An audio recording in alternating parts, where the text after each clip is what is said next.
Now we are live. Hi. Okay, hi everyone, and thank you for joining us to our webinar initiative. This is an initiative from ISCB Student Council. So please remember that if you are interested in our initiative and maybe if you want to share your research with us, you can apply for our next season that is coming. Please, in the meantime, you can follow us at Twitter in at ISCB-SC is our account. So today we have a great webinar by Sana Paladin from University of Padova, and the webinar is titled "The Pieces of the Protein Puzzle: Tools for Repeat Proteins Annotation." So thank you, Lisana, for joining us here, and the floor is yours. Thank you. Thank you, Judith. Thank you. Well, thank you for the floor, for this floor, and thanks to all the organizer of this, I think, great event. So as anticipated, my talk today is entitled "The Pieces of the Protein Puzzle: Tools for Repeat Protein Annotation." And a little bit of a disclaimer, I will spend the entire talk by explaining this subtitle, Tools for Repeat Proteins Annotation. I'm going step by step deeper into the topic. So the first slide will be a little bit introductory because I figure that this kind of audience might be heterogeneous in terms of expertise. So I will actually start from the concept of proteins and why do we care. I will be brief on this. So if we are thinking about any kind of organisms like E. coli, in this case, Escherichia coli bacteria, the typical textbook definition of this is something like this. Thing which is almost empty, like this would be the cross-section, right, within the cell wall. The reality is very, very different. Like this is an illustration by Godcell, an illustrator that works with the protein data bank. And shows how much crowded is actually the cell space in proteins indeed. So cells and organisms are packed in proteins, and they are complex machinery. And exactly as complex machinery, the shape, localization, interactions, and flexibility of each component of the cell machinery determines its function, right? So proteins are the component of the cell machinery, and their properties are linked, of course, to their function. All these features, so shape, interaction, localization, and so on, are encoded in their sequence. So that's why we look at proteins, because they basically do everything in the cell. Again, this is an illustration from the Protein Data Bank, which has excellent learning material if you're interested. And it shows some of the diversity in terms of structure that is available for proteins. There are some globular proteins, some other which are extended and flexible, some other which are buried within the membrane, and so they act in a very difficult environment, and so on. Within this varied and heterogeneous universe of proteins, what are repeat proteins in particular, and why do we care about them? So repeat proteins are like Lego blocks. They assemble block on top of block in a cooperative way. So each unit, each block helps the folding of the following one. And the blocks in this case are called units. This is like the typical term to indicate each single of these pieces. As you may notice, they are not different. They are just colored in alternating color to highlight the different components of this array. Another term which is specific to the field is insertions. So insertion are blocks that are not inserted within the repeat array. They kind of point out from the repeat array. They can be attached between two units or within one unit, and they are usually functional. Also, we can combine different types of repeat arrays along the same structure. This simple schema is the representation of this protein. So this is one repeat array. Its basic building block is made by 2 alpha helices, as you may notice here. There is one insertion that points out of the repeat array. And then there's another repeat array, which have as a different building block. It's composed of one beta sheet and one alpha helix. And yeah, that's an example of repeat proteins. But then why do we care about repeat proteins? So this is a very interesting functional enrichment of different repeat protein types, which are shown in different color in this figure. And on the rows represent different biological functions. So the different repeat types are always represented in basically all the repeat function, the biological function that are present in this figure. So there's heterogeneities on function in the repeat universe. And also, since the last part of the functions listed here is actually cellular component, so the localization within the cell, there's also heterogeneity in terms of distribution. So they are everywhere and they do basically everything. They are also widespread across organisms, as per the very recent census of repeat proteins by Deluque and others. So why is that? Because they are extended, as the previous figures shown, and for various properties that I will not go into detail in this presentation, but we can discuss later if you're interested. They are fit for the function of protein binding, which is basically everywhere in all biological pathways. There's some protein binding happening, so they are very useful. Also, you can combine different pieces, and so it's easy to rehandle them, reuse them by evolution, and so on. But again, I won't go into deep detail of this. Because they are everywhere, they do everything, and they are highly connected because active in protein binding. There's also another issue related to that they are often associated to disease. Because of the centrality-lethality rule, when you hit a node in any kind of network that is highly connected, you have higher probabilities of perturbing the entire network structure. Okay, so this is basically the summary of why do we care about repeat proteins. So now, what are we speaking about when we are speaking about repeat proteins annotation? What do we want to annotate, actually? So what is useful to annotate, indeed? So this is a picture showing different types of repeat blocks here. As you may see, they are different. So this one, tetratricopeptide repeats, is composed by 2 helices. This one is composed by 1 loop and 2 helices, and so on. This one is composed of 1 beta sheet and 1 alpha helix. So these different kind of blocks end up in quite different total arrangement, general arrangement of the repeat array. You can see they have different curvature, different geometrical features, let's say.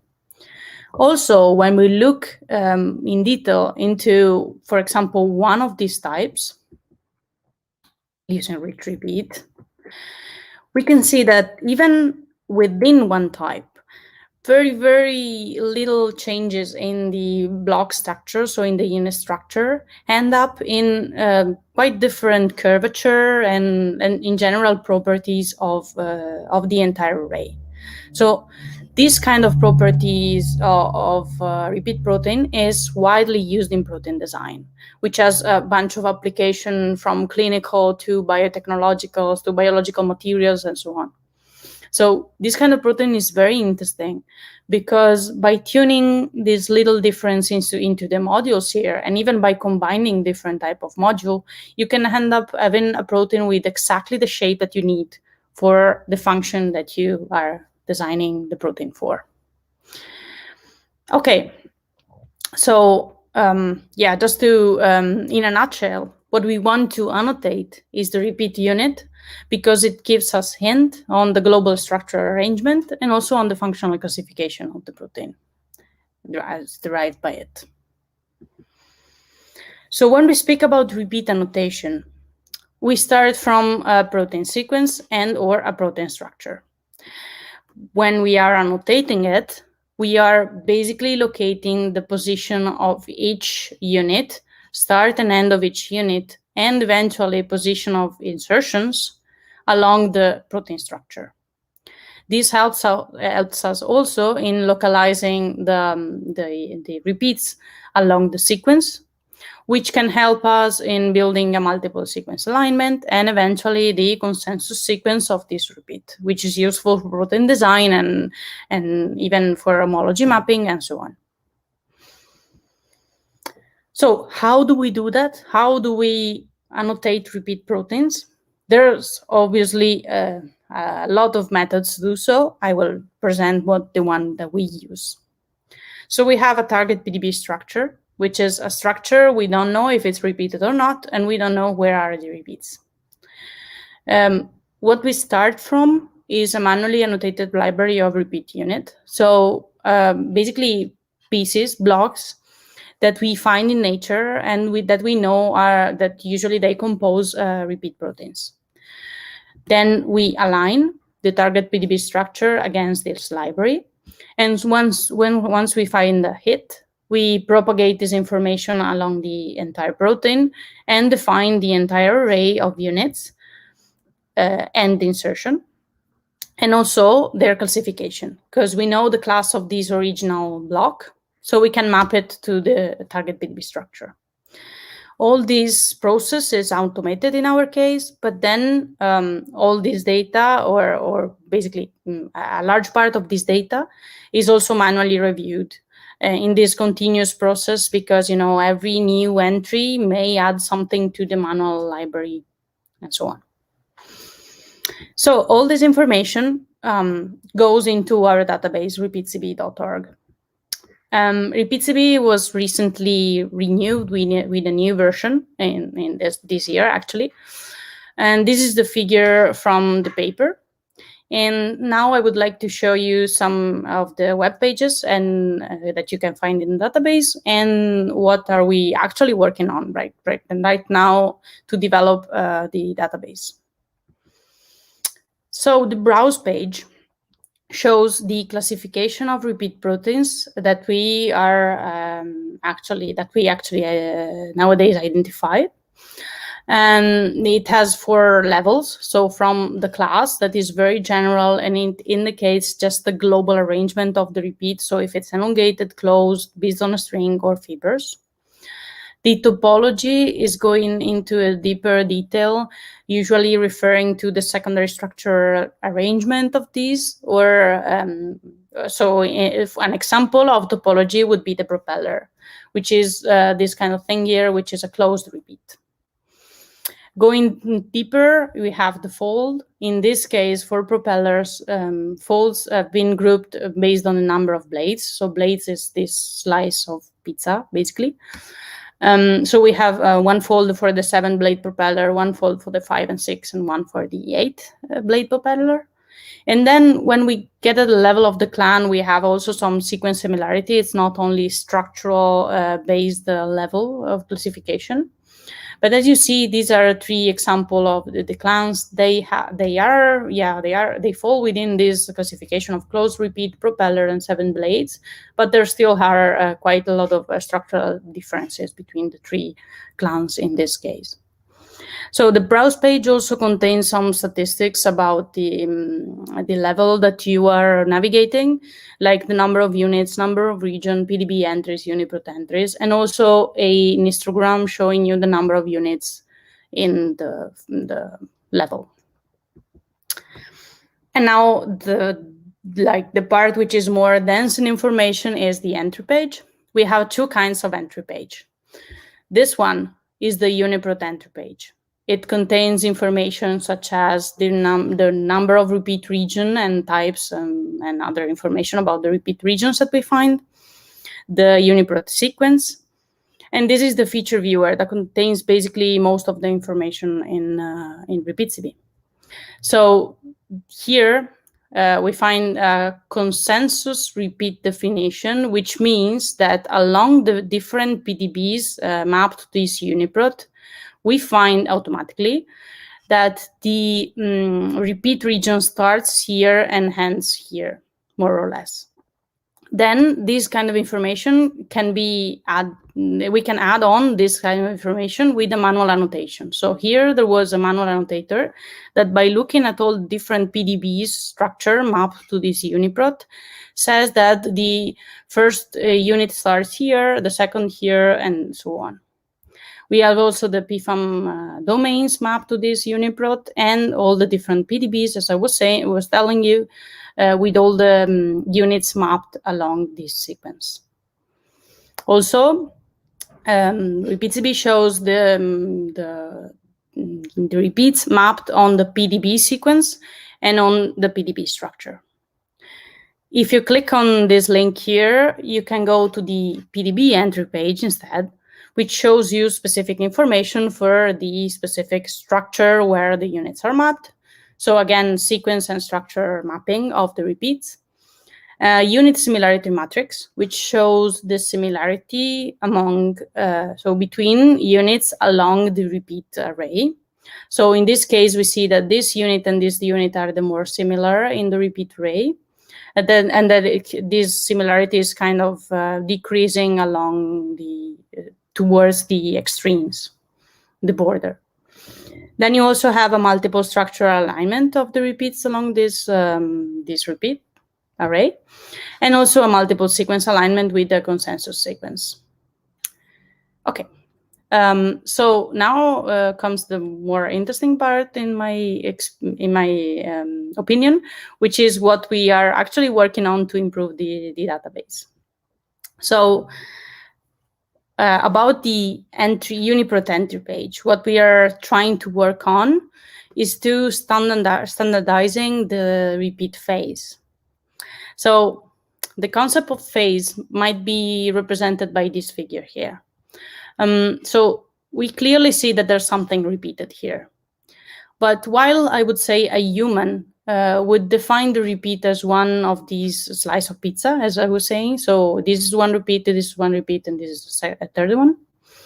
Any other annotator or automatic annotator may say, no, the repeat starts here and ends here. And this piece, this combined piece, is also repeated. In the case of Beta Propeller in particular, there's a reason why we would like to annotate this kind of repeat instead of this one. I won't go into detail of this, but so the kind of annotation can vary based on whatever kind of information we have. But what we want inside a database is coherent information. So ideally, we would like all the units to be annotated in one way. And so we are doing it when we have this information basing on the exon boundaries in the feature viewer. And I would go into detail of why do we care about the exon localization in 1 second. Because we are also working on adding information to the BDB entry page. So we recently published a paper showing that in some cases, for some repeats, we have a clear hint on what was the evolutionary related phase. And it's based on the exon localization. So forget about this for a second, just look at the figure here. This figure is a structure, PDB structure of a repeat, where each alternating color is an exon. So we see that basically the exons in the coding exon along this protein code for a segment which is almost the same, and it's composed by 2 alpha helices and 2 beta sheets. And the only exception to this is these 2 units which are at the beginning and at the end, so at the boundaries. And they are the exons here encode for just one building blocks, let's say, so one unit, one piece, instead of 2. So This is also a matrix showing the similarity between the structural pieces if defined by the exon and if defined by the units. And this pattern tells us what I was saying at the beginning, so that the the evolutionary phase for this would be the one including 2 units. So we would like to add this information to the PDB entry page and to the Uniprot entry page to support annotation. Another thing that might be useful to add, and we are working on this, is some kind of geometrical description, in particular of the solenoidal repeats, which is a specific type of repeats. So we are working on processing the curvature, handedness, and twist of the solenoidal structure, and trying at least to show you it on the structural viewer here on the web page.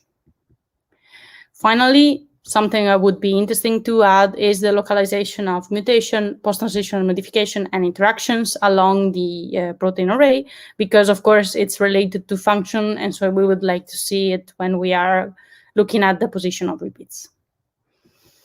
So that's it from my side.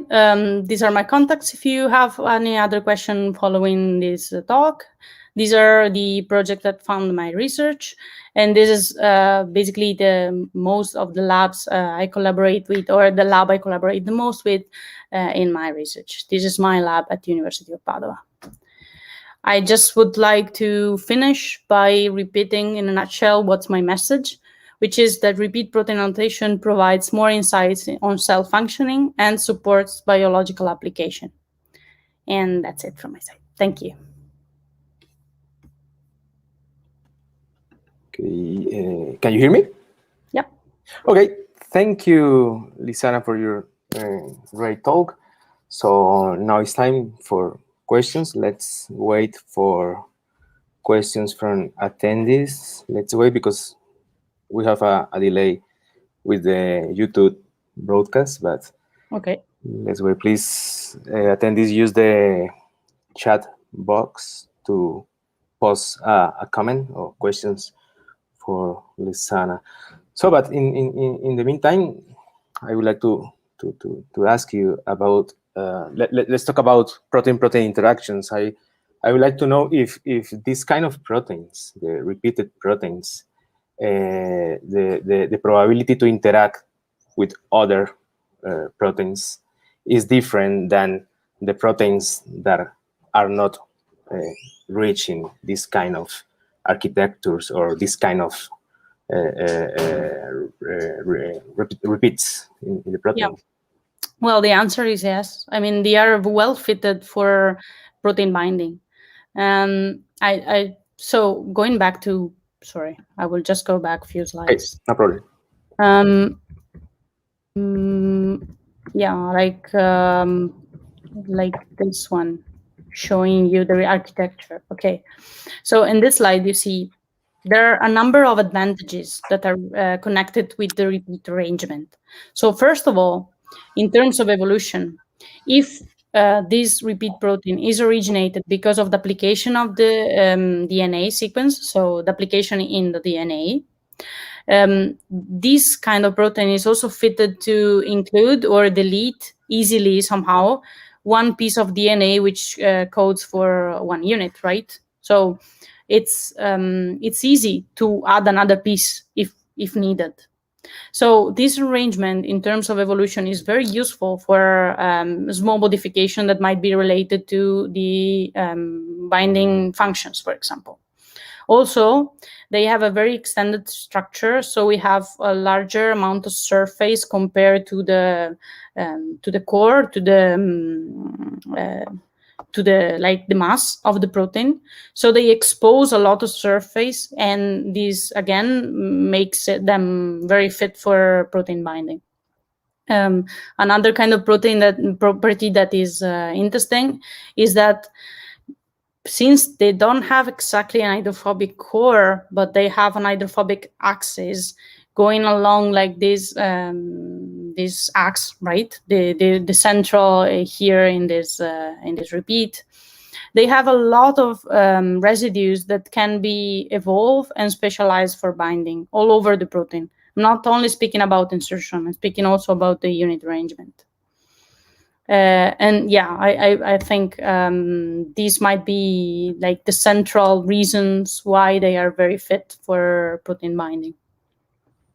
Yeah, okay. I mean, if you perform an enrichment analysis comparing the whole proteome and the repeated proteins, you can see that different kind of biological processes are enriched in the repeated proteins, right? Exactly. And this is the reason. The reason for it is that they are involved in protein binding. And indeed, the functional enrichment, the category that pops up when you're running functional enrichment on proteins, it's exactly protein binding or things related to that. RNA binding, DNA binding, not only protein binding, but binding in general. Yeah.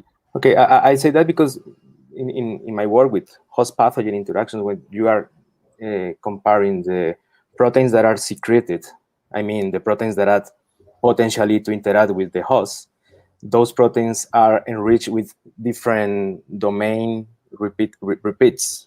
That's a particular architecture of that proteins. When you compare with the proteins that are non-secreted proteins, those proteins you can find those arrangements in terms of domain repeats.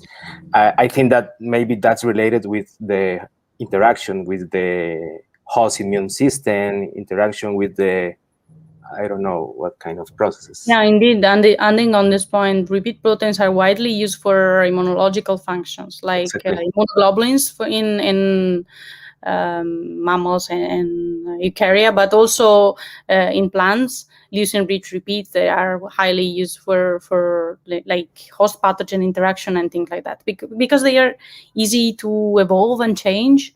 They are not perturbed that much from single point mutation, and so it's an kind of architecture which is very specific for these kind of things, indeed. Okay, cool. Thank you, Isana. Thank you. So let's wait for other questions from attendees, people. let's wait. And I mean, I can be contacted anytime. But it was a really Later. very clear presentation from you. Okay, but I'm so interested with this topic. But when you say repeat proteins, we can also it also means the domain repeats, right? That you can find different architectures. You can find a domain that is repeated 3 times, 10 times. That's also related with repeat proteins. Yeah, so domains repeats fall within the beats on a string category in our classification because they are like, beats on a string, right? They are beats following one another. They have a slightly different architecture than solenoids, of course, so they have different properties too. But in this case, the key argument would be, again, that they evolve so it's quite easy to remove or insert one of the domain. So again, the point stays that they are manageable from evolution somehow. They are usable from evolution. And that's also related with exon shuffling, right? Or exon duplications. Yeah, so not all repeat families originated in eukarya. So not in all cases we can speak about exon duplication origin for repeats, but in those who are, and even in some that specialized within the eukarya kingdom, they are. We see signs of evidence of each repeat structure corresponding to one exon.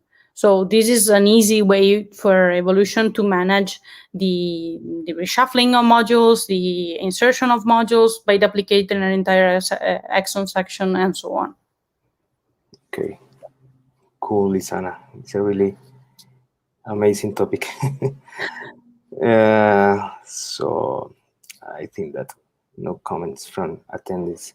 So the last one from me again. Okay. So have you worked maybe in let's talk about drug design? Maybe if we can find any topic related with drug design and different compounds that are going to interact with repeat proteins. Have you checked that? Or So I've never worked in drug design specifically, but again, it's very interesting. Repeat proteins are very interesting for drug design because of the reason I explained before. So as evolution uses them by tuning the properties based on small features of the block, we can do the same for designing proteins. So there are a bunch of application of repeat proteins that are designed to have a specific curvature or specific properties of the surface, and it's way easier to do that with repeat proteins than to any other kind of protein because of the reason that I said before. So yes, there is a lot of work happening on that side. I'm not into that specifically or directly. got it. So we have questions from attendees. So okay, thanks a lot. This nice talk. A little unrelated, but I was thinking a spider silk protein, which is long and has lots of repeats, if you remember correctly. Yes. Understanding such structures, the anatomy, similarity, and differences of these might be useful to find easier way of producing such useful structures. So I know that spider silk has been used for, I guess, so they built a coat with silver, with the spider silk, but it's also used, yes, studied as the most extensible and resistant natural, natural, I would say, protein existing indeed. And yes, I know the again it's something they're working on, and also it can be defined as a repeat protein indeed, because it's based on the repetition of the small of the same segment. So yes, it's totally relevant, and it's one of the application. It is because based on these kind of proteins, we can propose synthetic proteins. Yeah, indeed. We can synthesize the different Lego blocks and then. So the picture I shown about the release reach repeat module, it's actually designed proteins. So all this tuning of the curvature is happening by design. Okay, awesome. So thank you, Lisana, for Thank your you. great talk. It was an May I just amazing talk. add one quick thing? Yeah, sure. So it's not specifically science related, but I'm speaking from home today because not of COVID lockdown, but because I have a chronic illness that has been hitting like never before in the last 10 days. And I'm saying this just to normalize it. I mean, you never know who's listening and who needs to hear this, but I really believe that whatever is your weakness, you can find your own way on doing wonderful thing, whatever you want, exactly as you find your own way of doing the everyday stuff. So yeah, that's it. Thank you for giving me time to say No, this. thank you, Felt Lisana, for that's really important last announcement. Thank you, and take care. Thank Okay, thank you all for joining us. So if you want to check again this wonderful talk, so let's check our YouTube channel. And thank you all, and bye. And this is Yesid Cuesta broadcasting from Colombia. Bye bye. Bye bye. Thank you.